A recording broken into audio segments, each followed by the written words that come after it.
Hello, everybody. Let's cook some mini turkey meatloaves, baked potatoes, and green beans. I'm so glad you joined me today, and let's get started.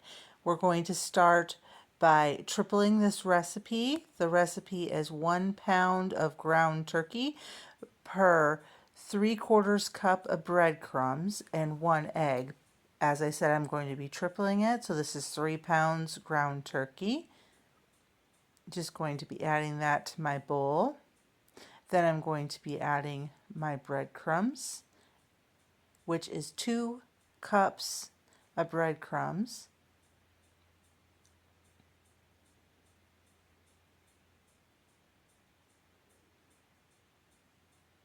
2 eggs, some onion and green peppers, about 1/4 cup of each, 2 tablespoons of garlic by mistake. That was only supposed to be 1 tablespoon, but extra fell in. That's okay. So here's the 2 eggs. And season it with salt and pepper, which I forgot and did later. Now I'm grabbing some Worcestershire sauce to add. You can leave this out if you like, or you can add it in. I think it makes the flavor much better.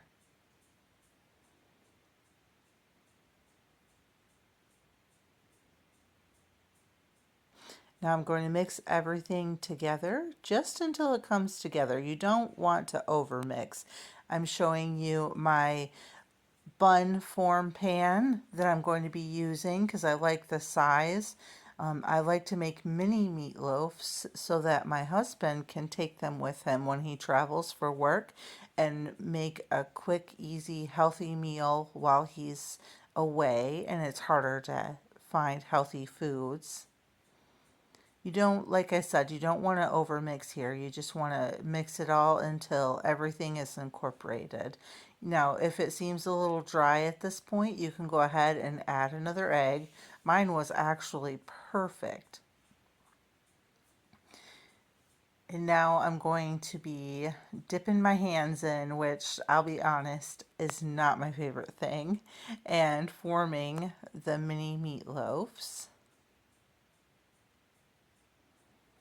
I did not need to grease this pan, but if you're using a metal pan, you definitely would want to grease it so that it doesn't stick. But this is a silicone baking mat, so it does not need oil at all. I'm making these about 3 inches around and about 2 inches thick. I want to make sure that they're pretty uniform in size, and that's why I chose this pan, so they all cook at the same time. There is nothing worse than pulling them out and having some really dried out because they cook too quick and some that are raw in the middle. I'm going to make 12 of these so we can have them for dinner this night, and we can also throw them in the freezer for quick, easy meals. These reheat beautifully. Now you could stop here before you bake them and freeze them raw. I would freeze them right in the form, and then so they're flash frozen and they don't all stick together, and then you throw them into a Ziploc bag after a couple hours. But I'm going to go ahead and bake these so that it's easy for my husband because he doesn't have a way when he's traveling to cook them, so he'll need them to be cooked through.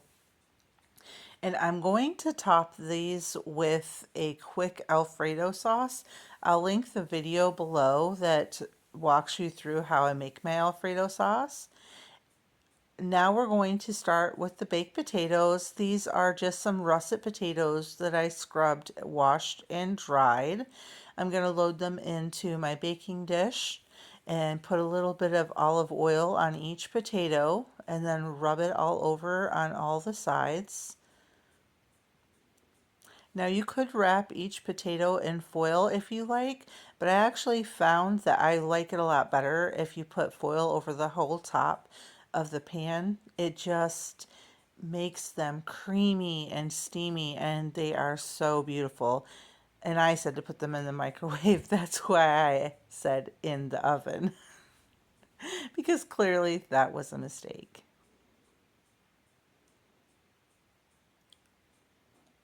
All right, in the oven they go alongside the meatloaf. And now for our veggie side, we are going to be steaming some green beans.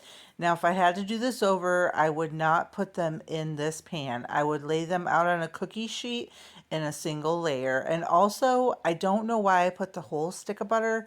It's only supposed to be half of the stick of butter. I think I just got carried away. So here's the green beans. I'm going to toss in about a quarter cup of some diced onion.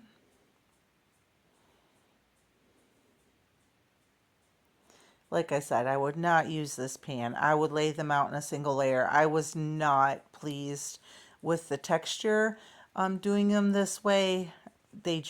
They weren't the best at all, and I was so disappointed. I was looking forward to these so much. Now we're just going to add in the onion and a little bit of garlic, and then we're going to top it with way too much butter.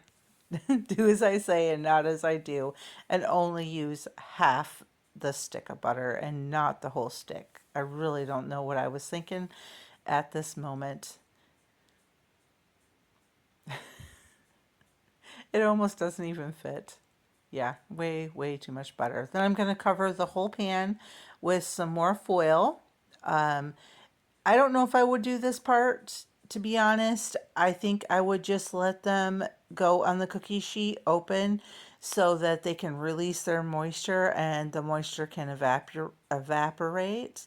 But there it goes into the oven with the other two things, and that's dinner for tonight. I hope you come back and see me tomorrow. Have a great day.